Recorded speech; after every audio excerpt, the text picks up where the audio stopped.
Tugigaraw. Kinakailangan magpunta pa ako dito sa Pangasinan para magpagupit kasi diyan sa Tugigaraw lockdown pa raw diyan.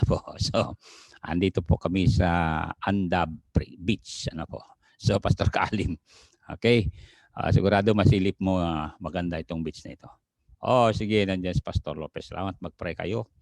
Dahil dadaan din kami dyan sa Lawag. Siyempre, kaya bukas nasa Lawag Bridge kami. Okay. So, maraming salamat nakarating tayo sa araw na ito. At siyempre, may mga request tayo rito. Pag-pray daw natin yung kilala namin si Jem, si Mai, si Christine, ayun, si Rai. Ay, nandiyan pala si Rai. Ikaw pala, Rai pala. Yan nandiyan na rin si Mai. Nandiyan na rin si Roman. Yan, pinag-pray natin mga to salamat nandiyan si Ma'am Remy Calida Pawig, ayan, nagpe-pray natin lahat mga to at sa mga da. Tingnan mo yan so maraming salamat po Brother June at saka sila Miliante, Coma family, Taguba family, maraming salamat po Radora family. Okay, so mapansin nyo nag-trumpet na dyan sa tabi ng Andab Pangasinan, di ba? Okay, nandiyan si Mylene. Nandyan si Ballesteros Chopilo family. Ayan, Del Pilar family. Tsaka sila Guerrero family. So, ang pag-uusapan natin ngayon mga kapatid, dahil alam nyo, tapos na tayo sa forgive and forget. Ngayon, dahil si Joseph pa rin pinag-uusapan natin, at ang pinangalan ni Joseph doon sa kanyang anak na isa ay Manase. Ibig sabihin, kinalimutan niya lahat yung kanyang paghihirap. So he forgave all the people who had hurt him, who had deceived him, who had sold him. And then, not only that, he was able to forget. Kaya nga ang pangalan ng anak niya na Manase ay forgetful. Ngayon, punta na tayo doon. When you forgive and you begin to forget people, ito na ngayon inaasahan ng Diyos sa atin. Kaya ang pangalawang anak ni Joseph, ayon sa Genesis. Kaya natin na hindi na kinakailangan na manatili tayo dun sa wilderness of rehearsing all the problems and the trials. Masaktan lang tayo kung ganun Di ba, Ma'am Miriam? Tingnan mo yan. At saka yan. Tama. Okay, salamat po. Nandiyan kayo. So, maraming salamat po. Ayan, mga Alpay, mga Da family at ganoon din sa mga salamat po. Sa mga estudyante ko sa Bible School, nandiyan kayo kahit nandito kami sa malayong lugar, at least ang miracle of the gadgets today, sandali lang kung punta kayo dyan sa camera nyo, iganyan nyo. Maliit lang, di ba? So, alam nyo, hindi namin inaasahan ni Pastor Lopez makarating tayo ng ganito dahil kami napapasel kami doon sinabi ng Bible, every eye shall see him. Paano yun? Yun pala, dahil sa satellite, at ganito, na meron Zoom, we can see, you can see me right now, kahit malayo ako, and I can see you. Okay.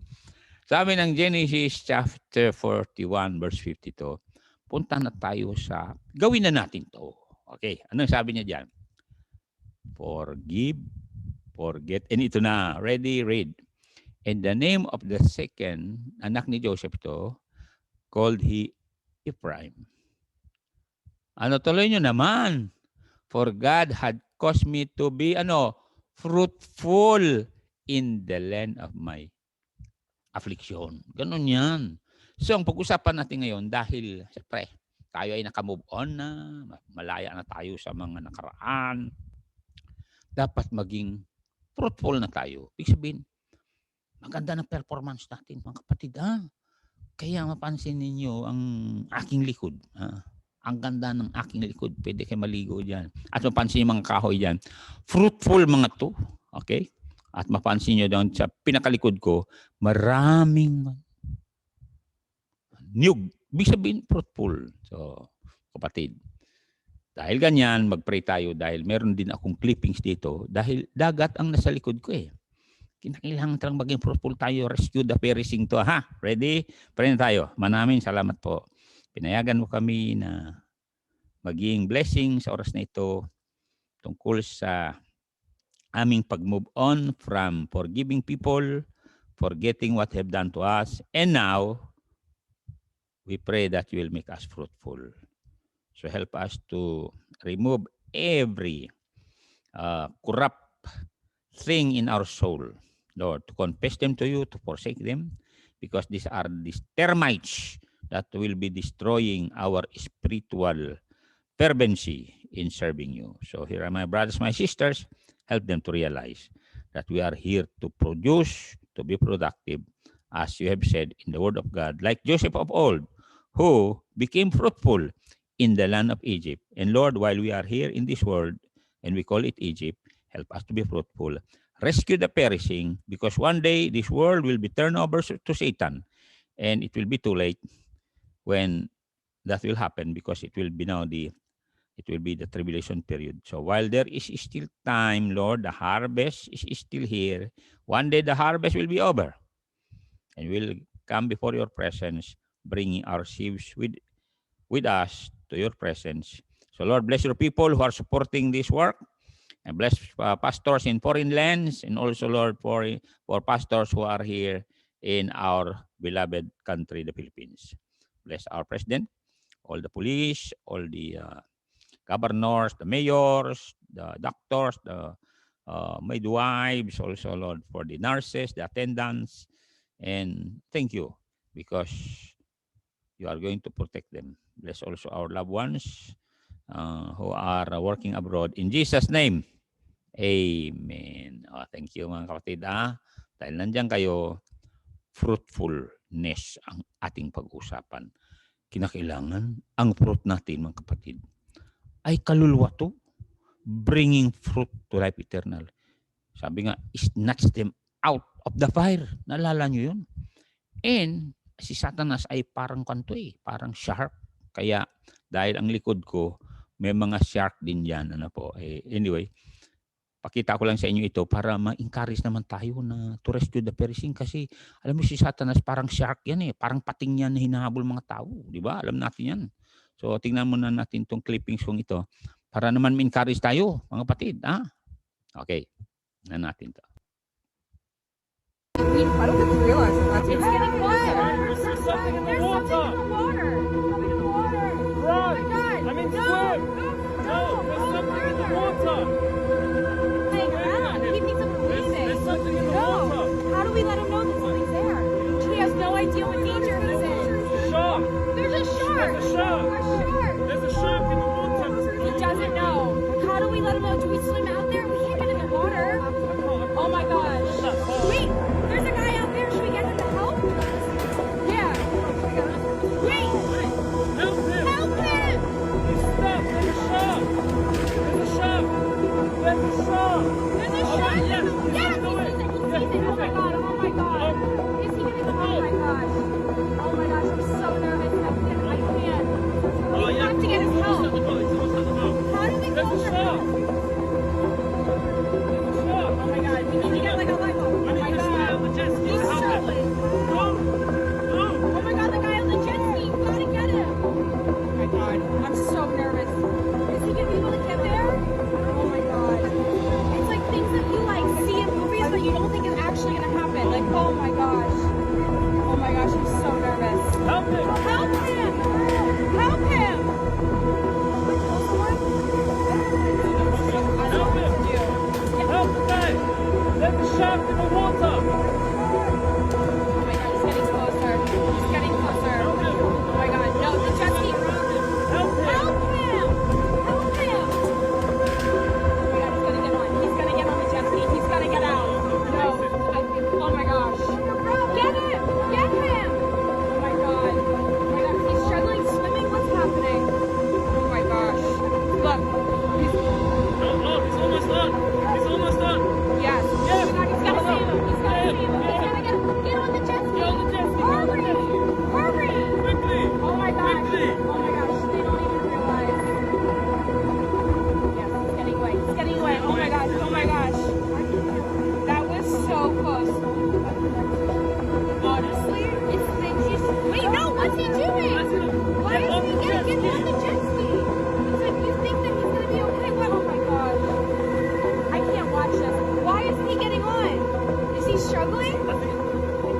my God, we need to get the Coast Guard. We need to get the Coast Guard.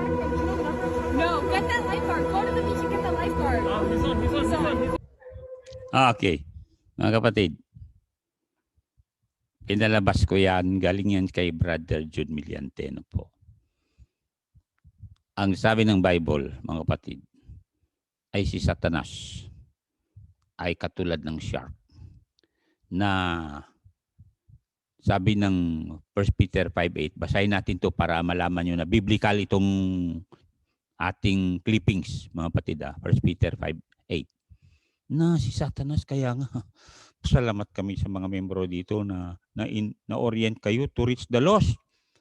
Dahil tingnan nyo to, naliligo lang to. Hindi niya alam na nandyan yung nandyan yung shark.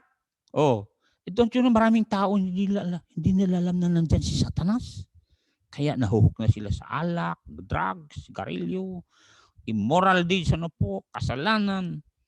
Hindi nila alam na dadakmain na sila ni Satanas. Pero nandyan yung salamat, meron nag-rescue. Tayo yung taga-rescue. Basahin na natin to. Ready? Yan na kayo. Right. Basahin natin biblical to, mga kasama. Kaya nga kami ni Pastor Lopez hanggang ngayon hindi kami nag-quit. You know why? Kasi alam namin na buhay si Satanas. At kung maaari, marami siyang hilahin punta impyerno. Basahin natin. Ready, read. Be sober, be vigilant, because your adversary, the devil, as a roaring lion, walketh about, seeking whom he may devour. O kaya, tama-tama, nandito ako, sa likod ko dagat. May mga tao, kala nila, okay lang. Pero hindi nila alam, nandyan na pala si Satanas. Mga kasama, may mga tao na, okay lang, pasyal dito, pasyal doon. Hindi nila alam na dadakmain sila ni Satanas. Ito, mga kasama, pakinggan niyo ko doon sa amin, sa lugar namin, doon sa Cordillera, hindi niyo ba alam na may mga tao doon na talagang nawawala. Nawawala, mga kasama. Oo. Sabi nga nung isa nung nawala siya, hinanap ng mga kamag-anak namin, wala. Itong taong ito, meron siyang dalang, alam mo yung parang pangsabon na manok na panghuli din sa mga wild chicken. Kasi maglagay kami ng mga tali at pagkatapos, square yon, puro tali. Siyay sa amin yun. Tapos yung manok namin, itali namin sa gitna, maiksi lang yung tinatawag na tali. And then kung magtulaok ito, darating yung mga wild chicken. Pagkatapos, siyempre, labanin yung pala may mga tali doon sa gilid. Ngayon, itong taong may dala siyang manok. Nagdala din siya ng natawag sa amin, pakal. Yan. Baon. Ayun. Baon. Ngayon, meron daw mga tao na sabi, dito ka na lang sa amin. Nung lumingon siya, malaking kahoy yung kanyang nakita. Ulitin lumingon, hagdan. So, pinapasok siya doon. So, ilang araw din yun. 3 araw na wala. Ngayon, ganito nangyari. Kumain na raw sila, kakain. Sabi niya, sandali, may baon akong asin. Kumuha ng asin. Nung nilapag daw sa harapan niya, nagulat siya, nasa taas ng kahoy. Sabi niya, Papa, nandito sa taas ng kahoy. Bahay ito kanina. Bumaba siya. And then, maya-maya, narinig niyang ilog namin. Ilog, Yung pinuntahan namin noon, Pastor Kaalim, yung ilog namin, narinig niya. Pinuntahan niya yon at doon dumaan hanggat nakarating doon sa baryo. Tingnan niyo na. Kaya, wag niyong sabihin na wala si devil, at maraming demonyo kasama niya. Kaya nga, mga kapatid, kung Bible believer ka, mas lalong alert ka na nandyan si Satanas, gusto niyang dakmain yung mga tao. At oras dinakma mga yan at namatay, putang impyerno. Kaya nga sabi na Apostle Paul, pakinggan natin to sa chapter 6 ng Ephesians, verse number 11. Aware si Apostle Paul na tayo, may kalaban tayo na hindi nakikita. Kaya nga, please pray always, Kaya huwag kayong lalabas-labas kung gabi. Alam niyo, maraming lumabas ng gabi. Alam mo nangyari? Pagbalik nila, may pakwan na. Yung iba, meron ng sakit. Bakit? Okay, na-hook na ng drugs. Yung tama naman. Taga Cambodia, mga kakiros. Kinggan natin to. Ephesians chapter 6:11. Ayun. Chapter 6:11. Ano sabi niya? Ang ganda nito. Ini, tingnan ito Put on the whole armor of God, sabi niya rito. That you may be able to stand against the schemes, the strategies of the devil. May devil. Apostle Paul na nagsabi nito, Rabbi na nagsabi niyan. At sabi niya, araw-araw meron tayong kalaban. Look at verse number. Sunod na verse. Tignan niyo ito. 12. Ano sabi niya sa verse 12? Yan na. Basahin niyo. Yan na kayo. For we wrestle not against flesh and blood, but against principalities, against powers, against the rulers of the darkness of this world, against spiritual wickedness in high places. Tingnan niyo na. Pansin niyo yan. Kaya ibang tao na, walang devil. Ano walang devil? Meron niyang nakiliingat ka. Kaya nga alert palagi tayo na sabihin natin, kala mo totoong tao, hindi pala. Demon in a flesh pala. Oo. So, ang kapatid, may panlaban tayo. Word of God. Tuloy natin to para hindi kayo mabitin sa gagawin natin. 13 na tayo mga kapatid. Ang sabi niya, wherefore, take unto you the whole armor of God, that ye may be able to withstand in the evil day. Ay maraming natumba nung dumating ang evil day.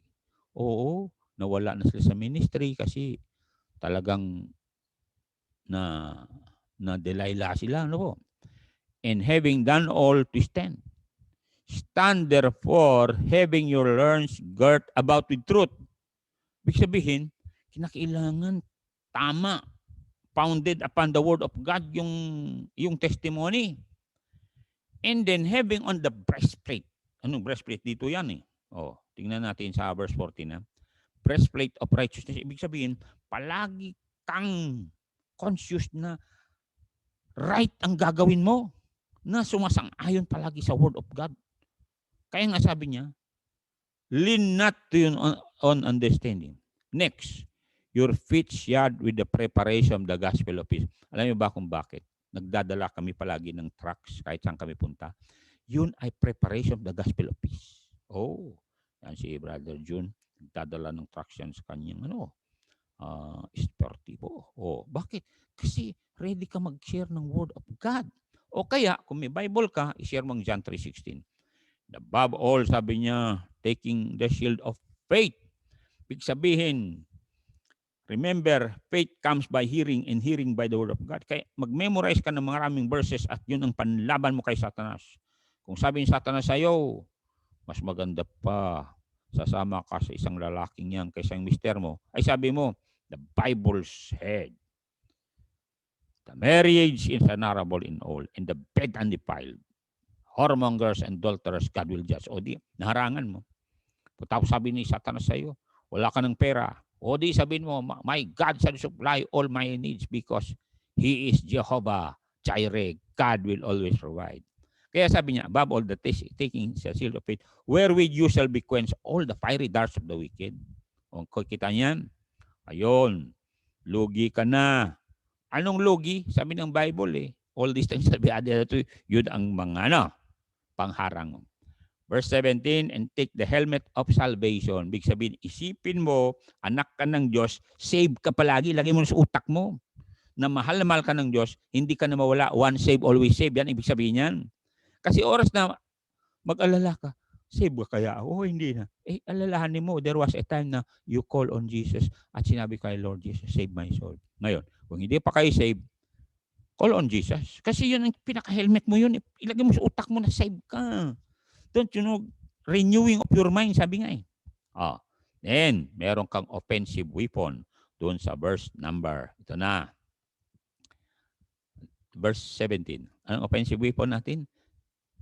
and the sword of the Spirit, which is the Word of God. Yun na ngayon ang pangkwan mo, pangtusok mo kay Satanas. Satanas, alis ka nga dyan. Sabi ng Word of God, greater is He that is in me than he that is in the world. And then continue, sabi ng verse 18, praying always. Para hindi ka mapasukan ng panic, worry, doubt. Praying always with all prayer, supplication in the Spirit. Ibig sabihin, kahit man lang naglalakad ka, nagpe-pray ka, and watching thereunto with all perseverance, supplication for all sins. Na kailangan dagdagan mo ng pagtitiis at perseverance, magpatuloy ka, mag-move on ka. Hindi yung kahapon lamang. Ay, wala yan sa Bible. Delikado ka dyan, Sister Angelina, di ba? Emerson Galang. Kiambaw. Kaya, mga kapatid, pinag-aralan na natin yung kay Joseph na he was able to forgive. He was able to forget all the bitter tears and the bitter experiences. Now, sabi niya, ang ipangalan ko sa isang anak ko ay Ephraim. Meaning, I will be fruitful. Sabi niya, kaya ngayon, para maging fruitful tayo, ayan, kalimutan na natin yung mga nakaraan, ipasa Diyos na natin. Para maging productive tayo. Punta tayo sa Bible. Number 1 na dapat nyo alalahanin pagdating sa fruitful ay ganito. God the Father will be glorified when we are fruitful. Matakin mo yan. Maluwalhati ang Diyos Ama kung marami tayong kaluluwa na maakay o katulad nitong television program natin. O dito sa Tugigaraw, kung lahat kayo magsisi at tanggapin si Jesus, fruit namin kayo. O kayo diyan nanonood sa sila Yap family, De La Cruz family, Panganiban family, Iringan family sa Sulana, yon. Binati ko kayo ha. Okay. Pag fruitful tayo, tao yun. Look at John 15:8. So number 1, God the Father will be glorified when we are fruitful. Oo, kaya nga yan ang aming prayer palagi, di ba, Pastor Lopez? Oo, na maging fruitful tayo. Hindi yung may uban ka na. Verse 8. Yeah, verse 8. 15:8. Yan natin. Kasahin natin. Kasi si Joseph, kahit nandun siya sa Egypt, naging fruitful siya. Don't you know we are still in Egypt, but we don't belong to this Egypt. We are children of the Lord. Ano sabi ng Bible? Herein is my Father glorified, that ye bear, hindi lang fruit, much fruit. So shall ye be my disciples. Kaya mapatid, pasalamat sa inyo, kayo nagsusuporta, nandyan, marami kayo nagsusuporta dito. Hindi lang isang church ang anak natin. Kasi ganito yan. Ang anak ng manok. Ang anak ng tao. Di ba? Ang anak ng church ay church. Kaya pumunta isang pastor dito. Sabi niya, ma-organize na kami bilang church. Kasi Pastor Bukel, na-organize na. Tulad yung sinabi ko doon sa isang pastor. Doon sa isang mission, maghanap ka ng lupa doon para hindi naman palaging isa init yung mga membro mo doon. Dahil sa inyo yan, mga kapatid. So, binabati ko yung lahat. Yan, mga Baral family. Salamat, nanonood kayo dyan sa Italy, ha? Tignan mo nga naman yan. Okay, punta tayo rito. Pastor Hernandez, nakarating ka naman. Okay. Diyan sa inyo. Ngayon, remember, God the Father will be glorified when we are fruitful. Huwag niyo kalimutan yung verse na yan. Kaya nga mapansin niyo, bakit hindi kayo dinadalaw ng COVID? You know why? Involved kayo sa tinatawag na program ng Diyos ng productivity. We produce Fruitful tayo At ang kagandahan yan, katulad ng mga niyog sa likod ko at mga kahoy, fruitful mga yan kasi maganda ang breeze ng dagat. Kayo na natuturuan gabi-gabi, araw-araw, salita ng Diyos, ay maging fruitful kayo dyan kasi naintindihan nyo na. You need to forget. Joseph, he forgot all the bitter experiences. And he was able to forgive yung mga nang traitor sa kanya. Totoo yan. Mga kapatid niya. O maaaring na traidor kayo ng sino dyan, boyfriend nyo, asawa nyo, boss nyo. Kasi boss ni Joseph, si Mrs. Potiphar, pati Mr. Potiphar, na-traidor siya. Hindi man lang siya nabigyan ng justice. Maaaring sumisigaw ka, justice. Kapatid, just tiis na lang. Tiis. Malinaw yun, di ba? Sabi ko, patience. So, God the Father will be glorified when we are fruitful. Talaga malinaw ko yun sa Bible. Kaya mga kapatid, yung experience nyo na kayo dumaan sa maraming pagsubok, yun pala, sinadya ng Diyos yan. Dahil may law of pruning. Law of pruning. John 15 uli. Punta tayo sa John 15. Verse number 3. Okay, verse number 3. Ano sabi niya?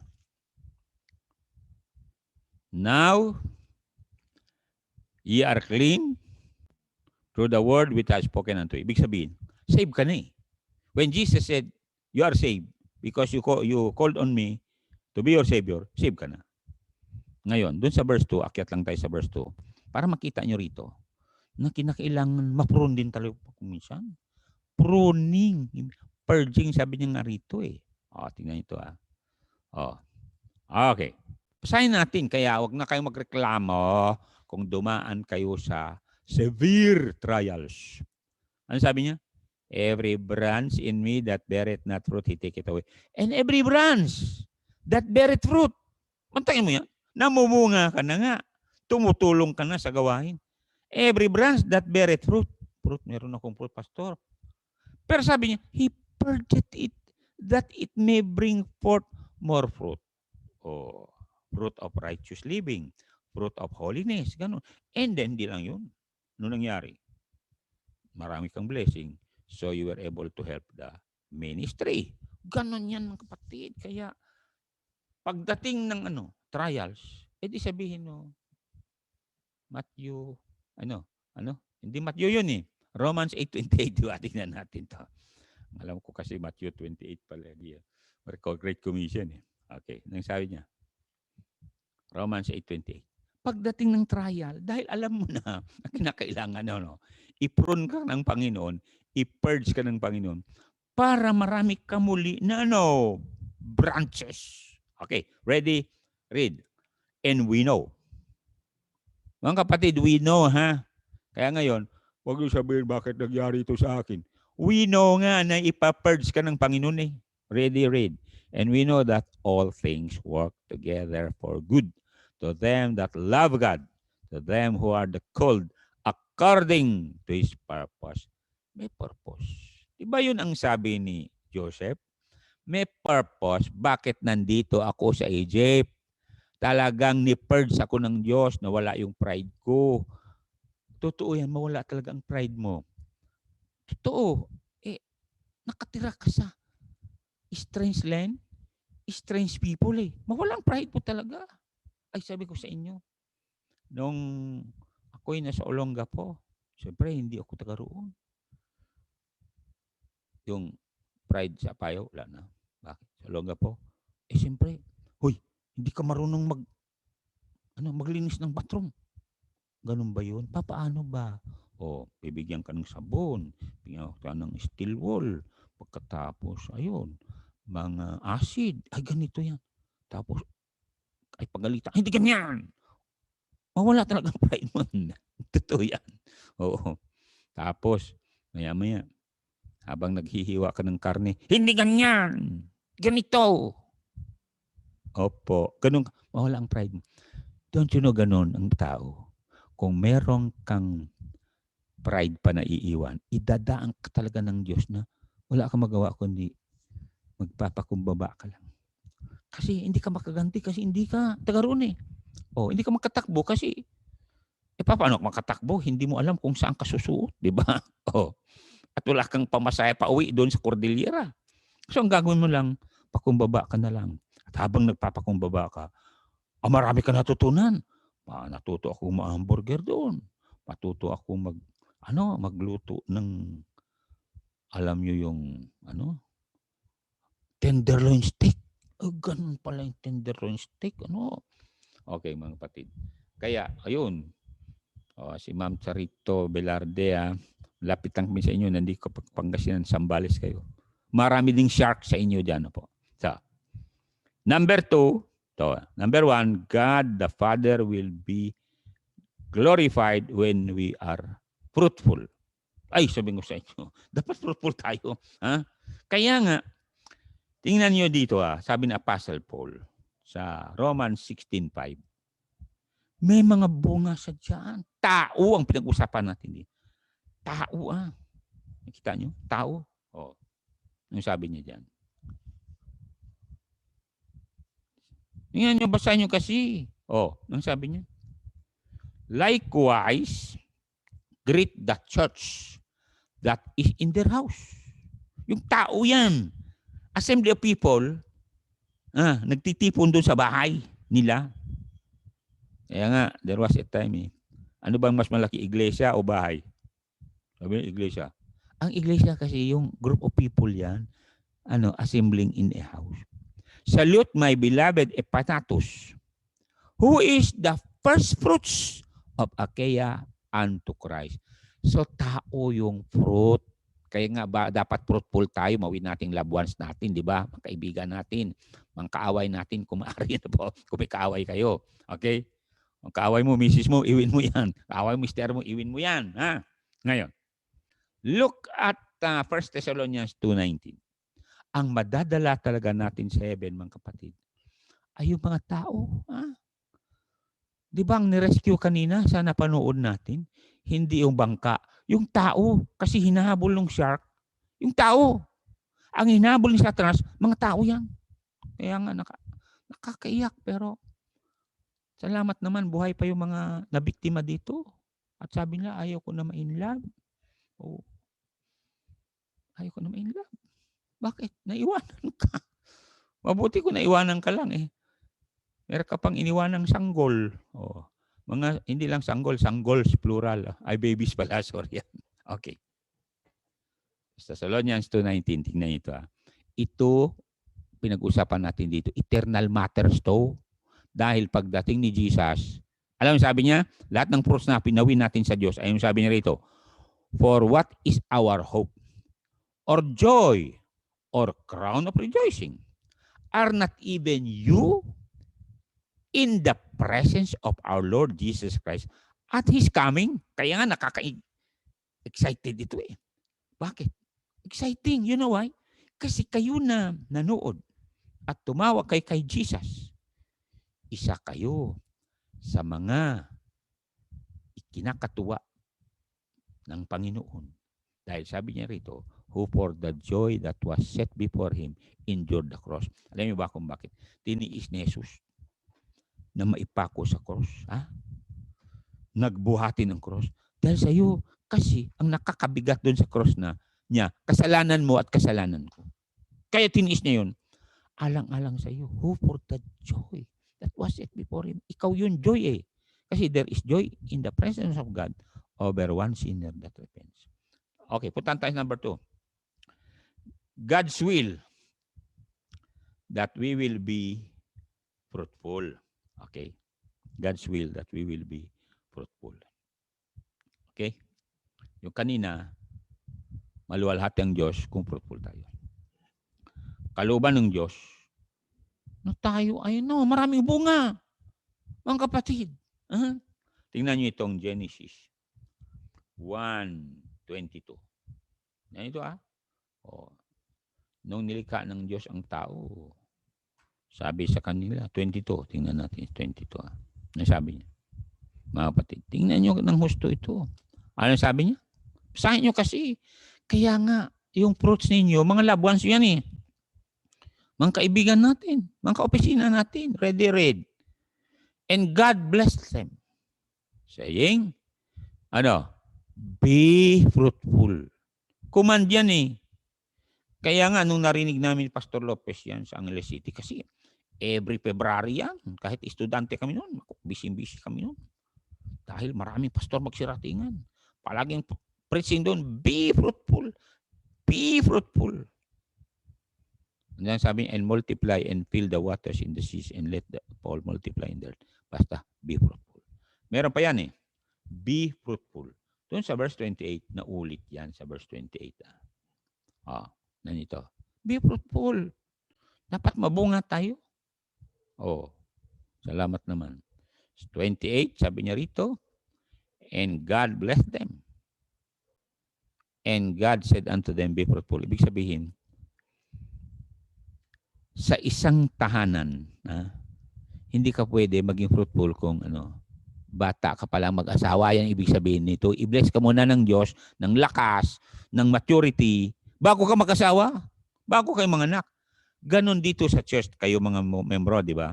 Ang ginawa muna natin dito sa church, pinag-usapan natin na dapat stable ang church natin para tayo ay makapag-mission. Kasi kung mission tayo ng mission, pagkatapos tayo naman dito, wala. Hindi pwede yun. Be fruitful. Okay. Punta tayo sa 17:6 ng Genesis pa rin. Ano sabi niya diyan? God's will that we will be fruitful. Okay. Tayo diyan mga kapatid. Ayan. Ano sabi niya? Verse 6, 17:6. Okay, salamat. At nandiyan kayo nanonood. Kaya salamat sa suporta niyo. And I will make thee exceeding fruitful. Ay, gusto ko yung word na exceeding. Pwede naman sana, I will make thee fruitful. Exceeding fruitful. Mga kapatid, gusto ng Diyos talaga na talagang maraming bunga. Di ba ang ganda tingnan nyo? Dito sa Pangasinan, may mga kaibigan ko rito eh. Kita ko yung mangga nila, si Pastor Bakungan. Makita mo yung mangga, yung native ito. Makita mo talaga, yumuko lahat yung branches. Katapos tinukod na lang ng kawayan yung branch kasi baka mabali. Ilang tikles ang naaani nila. Exceeding fruitful, ang ganda tignan. Katulad yan, yung mga palay, alam nyo, tuwang-tuwa ka kung mga palay, katulad ng likod ko nung isang araw, di ba, sa Cordillera, daming palay, fruitful. Tapos darating yung mga taga-ani, kasi hindi pwede yung harvester doon kasi rice terraces, talagang taga-ani. Ay, sabi ko sa inyo, ang ganda tignan. Kaya gusto ng Diyos, fruitful din tayo. Hindi nyo ba alam? Ito doon sa amin sa Cordillera. Pag may mag-asawa, walang anak, gawa sila ng paraan maghiwalay yun. Kasi inaalagaan nila yung mga mana, lalong-lalo yung lupa at mga antik na plato at jar. Hindi lang yun. Para mabantayan yung mga mami doon sa bontok. Kita yan. Kaya doon, buti nga ngayon meron ng libingan nung araw lolo mo ipaupo yan sa chair. Katapos ilagay doon sa, alam mo yung kanang apoy, pag-apo yan, di ba? Doon yung lolo nakaupo lang doon. At maging tapa. And then pag naging tapa na, ilalagay na sa kuweba. Kasi naniniwala sila, tatayo daw yun pagdating ng araw. Sa resurrection, tignan nyo, naniniwala sila sa resurrection. Kaya tayo na niwala sa Bible, dapat maniwala tayo doon. Para maging fruitful tayo. Para. Pakita natin sila sa there is coming a day when no heartache shall come. Ganon niya mga kapatid. So it is God's will for us to be fruitful. Ito naman ang delikado. Kung hindi daw tayo fruitful, delikado. Tingnan natin itong sinabi ni Jesus. Luke 13:6. Ganyan ito mga kapatid. Kaya nga, sabi ko sa inyo mga membro, dapat talaga ma-involve sa missions kasi kung hindi tayo maging fruitful, wala na. Wala na. Ready? Read. He spake also this parable. A certain man had a fig tree planted in his vineyard And he came and sought fruit thereon and found none. Anong ginawa niya? Okay? Sunod natin sa verse number 7. Kanyang vineyard yun eh. Tayo yung fig tree. Gusto ng Diyos mamunga tayo. Okay? Ano sabi niya? Then said he unto the dresser of his vineyard. Alam niya, sa ministry ng Diyos to. Katiwala lang tayo. Behold, these 3 years I come seeking fruit on this fig tree. Singular. Bawat membro sa church, fig tree yan. Find none. Wala man lang may contribute sa mission, sabi ng Diyos. Cut it down. Why cumber it the ground? Sabi niya, sayang lang yung lupa. Katulad niyan, sabi ng Panginoon, kayo mga Kristiyano ha, sayang lang yung hangin, hinihihip nyo, tubig ko yan eh. Pagkain ko yan, kinakain nyo. Wala man lang ako pangitabang sa inyo. Gusto ko na maibahagi ang aking gospel sa whole world. Wala kayo eh. Di kayo productive eh. Anong sabi ng verse 8? Pakinggan natin. And he, yung vine dresser yan, pastor, kaya nga nagpe-pray ko sa inyo eh. Dahil kung hindi kayo productive, ang prayer ko sa inyo, pahabain bang buhay nyo. Ngayon, kung maging productive kayo, naku, tuwang-tuwa ako. Bakit? Siyempre, patagalin pa kayo ng Diyos sa lupang ito. And he answering said unto him, Lord, mapansin yung word na Lord. Si Jesus yan. So, ganun ang prayer namin ng mga pastor, Lord, mahawa ka naman sa mga hindi na sumisipot. Di man lang mag-text at magpadala. Sabi ko, siyempre. Meron naman GCash effect, di ba? Meron din akong account. Pwede naman kayo mag-transfer lang sa bahay nyo. And he answering said unto him, Lord, let it alone this year. Naku, delikado. Till I shall dig about it and dung it. You know why I am here every night? So that I am going to, to fertilize you. Ganun yan. Verse 9. And if it bear fruit, well.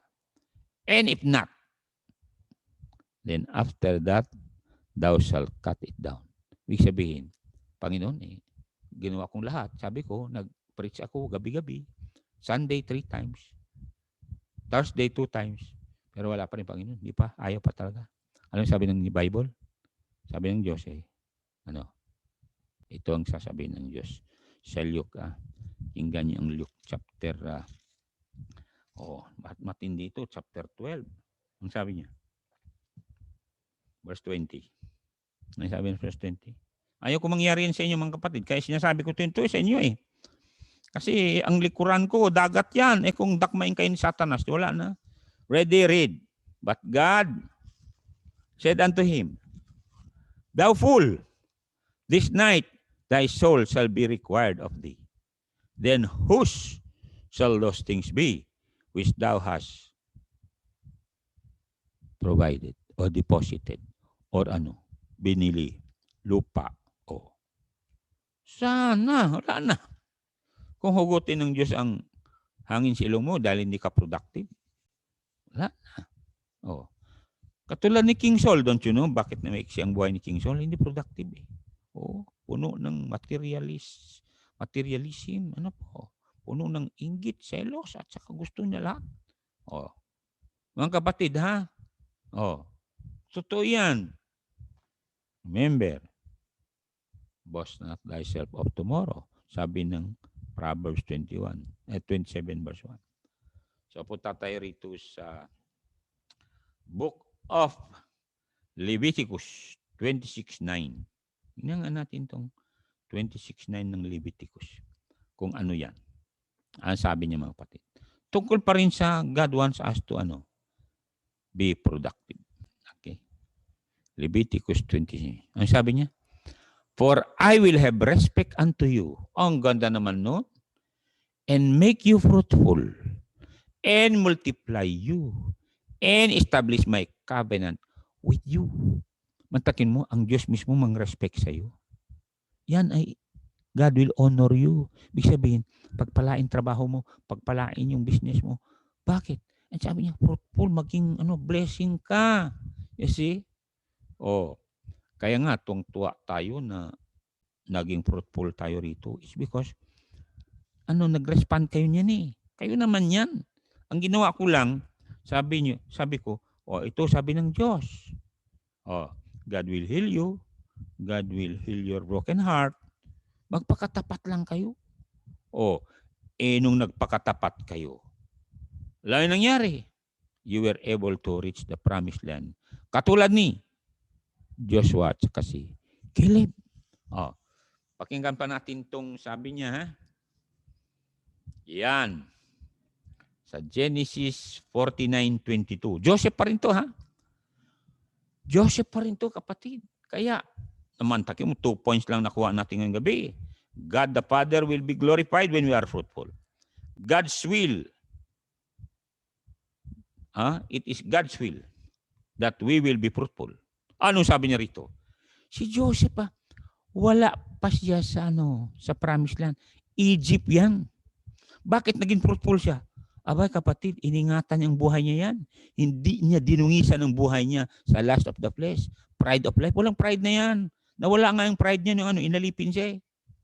Ay, totoo yan. As I said nga, mawala ang pride mo talaga kung may mga amo ka ikaw talaga pili. Di kita swelduhan kung obong naman boss, wala na akong ibili ng sapatos kung Ganun yan. Ready, read. Joseph is a fruitful bow. Even a fruitful bow by a well. Ibig sabihin, may supply siyang tubig whose branches run over the wall. Di ba ang ganda nun? Na tayo, nag-branch out tayo. And salamat sa Diyos sa inyo. Naturuan yung mga anak nyo na magsuporta. Kaya nag-branch out tayo. Alam niyo mga kapatid, kung madelay lang ang ating support sa foreign missions, tatawag yung ABC, Asian Baptist Clearinghouse. Storligasi. Parang wala pa dito yung support nyo. Nagpadala na ba kayo? So, ang gagawin ko, sabi ko, picturean mo nga yung yung bank receipt. Pinadala. Taligasi. Salamat sa mga membro nyo. Dahil makakakain naman yung ating mga foreign missionaries. Mga kapatid, sabi ko sa inyo. And the moment we do that, mga kapatid, malinaw sa Bible, sabi ng Psalms. Pakinggan natin sa Psalms 58.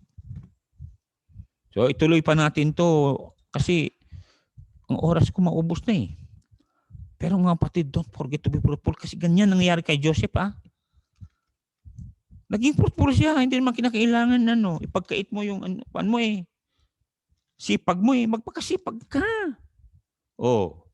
As I said nga sa inyo sa Olongapo at lahat ng aking napuntahan, umiiyak sila kung alis ako kasi masipag ako . Ay sabi ko sa inyo, sinanay ko na magulang magising alas 4. Diyan na kayo sa Psalms 58. Ayan. Number 11. Tingnan nyo ito mga kapatid. 11. Yan, kayo yan. Kayo nag-respond by faith. Because you believe that God owns everything. And therefore, ano na ngayon mangyari sa inyo? So that a man shall say, sa inyo, anong sabi na, Mare, pinagpala ka. Bakit hindi kayo nagkakasakit? Kasi ganito nga, so that a man shall say to you, kayo yan, verily, there is a reward for the what? Righteous. Kayo yun. Obedient kayo . And sabi niya rito, verily, He is a God that judgeth in the earth. Ibig sabihin, nakikita ng Diyos ang motive nyo, nakikita ng Diyos ang pagmamahal nyo sa Kanya. So He judges you by that. Sabi, itong anak ko ito, talagang faithful. Sige, binigyan ko siyang maliit. Abay, faithful. Bigyan ko ng laki, faithful. Binigyan ko mas malaki, faithful. Malinaw yaman yan . Sa Luke 16, di ba? Okay, tingnan sa Luke 16. Para may maintindihan nyo na merong Diyos na handang magbigay ng blessing. Ito nga ako . Katulad, biyahe kami ng biyahe. Nung isang araw, nasa Pampanga kami. Ngayon, nasa Pangasinan kami. Punta na kami sa Lawag para makita yung Lawag Bridge, ha? Yan, 1610. Okay. Mga kapatid, ganon ho tayo dito. Kaya salamat po sa inyong support dahil, siyempre pang diesel yan. Ay, murang diesel dito, ha? Kaya nagbibigay ko ng gas sa mga pastor din. Kasi, siyempre, sabi nga nila, hindi pa kami makapag-service. And usually, kung walang service, wala, offering. So sabi ko, huwag kayong mag-alala kasi padalahan ko kayo. So, ni-text ko sila sa Cebuana, di ba? Catherine Gonzales. Uy, palagi ko dumadaan ganyan. Ano sabi niya rito? Ready, go. He that is faithful in that which is least is faithful also in much. Alam niyo, ito expect much blessing from God. Maganda yung mag-expect ka. Bakit? Tapat ka sa maliit Pag binigyan ka ng Diyos malaki, mas tapat ka doon. 5 bigyan ka ng milyon, anong gagawin mo? Uy, mahirapan na sila bawas ng Okay. Ready, read. He that is unjust in the least is also unjust is in much. Hindi niyo ba alam? Bibigyan ka muna ng Diyos ng blessing. Bigyan ko nga ito ng 20,000. Hindi binigay yung parte niya. Sabi ng Diyos talagang hindi pagkatiwala daw. Pero binigyan ka ng 40,000. Binigay yung parte niya. Mamaya magulat ka lamang. Hindi lang 40,000 dating. Meron pa. Maging 50, maging 60. Magugulat ka. Panginoon, ang bait mo naman. But maintain a humble and a simple life. Ganun yan. And choose your friends. Kung yumaman na kayo, please lang. Choose your friends pa rin. Yung mga friends ninyo na walang hidden agenda. Hindi uminom ng alak, hindi nagsusugal, at palaging nagpe-pray, babasa ng Bible, at nag-share ng Word of God sa mga bata, mga anak. Ito mga magulang, pwede niyong i-download yung mga story of David, story of Joseph. Marami yan sa YouTube. Oo. Kahit yung cartoons lang, tulad ni Daniel. Ay, sabi ko sa inyo, matutuwa ang mga bata. Kaya nga, tuwang-tuwa ako doon sa apo ni Sister Claveriana, si Zabina, anak ni BJ at Odette. Alam niya istorya ni Joseph. Magmula pinanganak si Joseph na meron siyang damit na maraming color. Kung paano si Joseph nihulog doon sa balon at ibininta sa mga Ismailite. At paano bininta sa Potiphar's house. At kung paano naman na binilanggo si Joseph, walang kasalanan. So si Joseph ang pinag-uusapan natin ngayon. He was able to forgive all those people who had hurt him, betrayed him, sold him, deceived him. He was also able to forget all the bitter experiences. And now, sabi niya, maging fruitful ako. Maging fruitful na ako ngayon. Bakit? Malaya Hindi niyo ba alam? Sa Pilipinas, malaya tayo maging fruitful? O katulad ng nangyari sa atin, pakinggan niyo mga membro, bakit? Kahit saan tayo nag-mission, kasi walang nagbabawal Nakita yan? At may available naman na mag-preach Kaya sabi ko, Pastor Darwin, salamat At nandiyan ka pa rin sa Santo Niño. Sabi ko sa kanya, Pastor Darwin, sino bang ipadala natin doon sa inumpiyasan mong mission? Kasi ginawa ni Pastor Darwin, Linggo, dito siya, Santo Niño. Sabado, nandun sa Sakwan. Wow! Sabi ko, Pastor Darwin, tumatanda ka, dapat meron ng tatayo doon. Katulad niya, di ba, Pastor Hernandez. Imbes na ako kang punta doon sa Kanagan pala. Ikaw na lang. Matanda na ako Yan ang ibig sabihin ng delegating power of the church through the pastor to another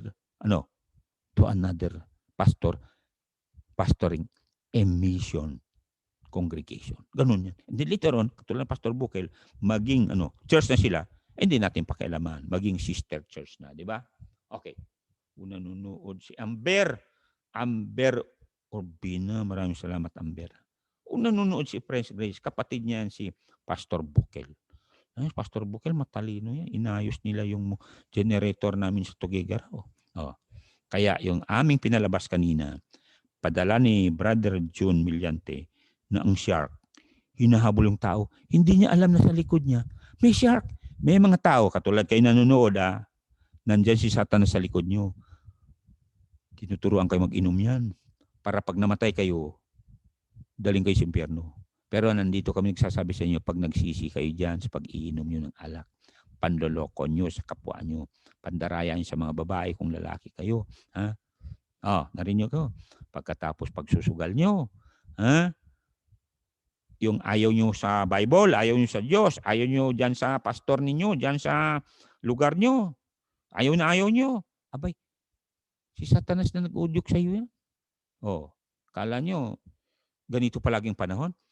Ang daming namamatay ba? Sa India, nakita naman ninyo, 300,000 plus a day. Sa Brazil, mga kapasama, pag namatay ka na hindi ka tumanggap kay Jesus, sorry na lang.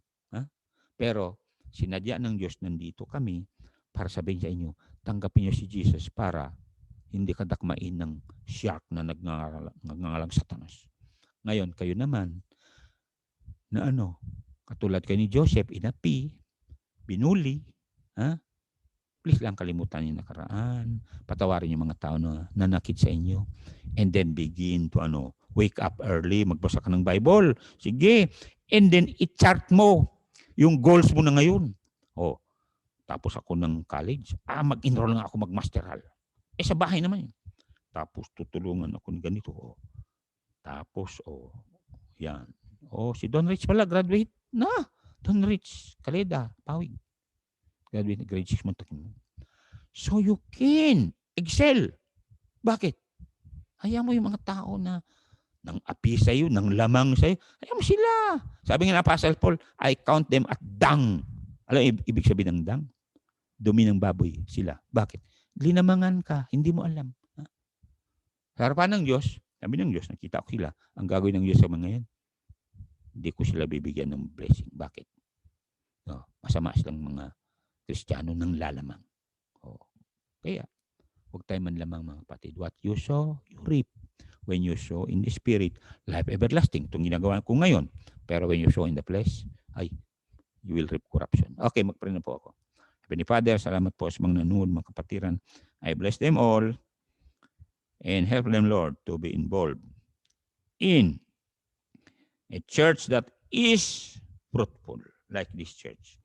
I bless these who have open hands, open hearts, and open minds, that will open the windows of heaven, that many blessings will come upon them, even good health, wisdom, and understanding. And everything that they touch, their businesses and their works. Rebuke the devourer for their sake now. In Jesus' name, amen.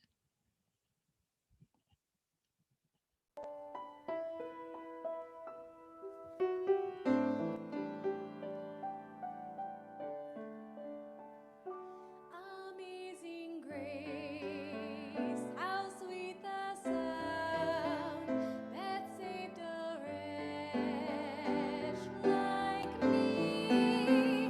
I once was lost, but now am found.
die for me.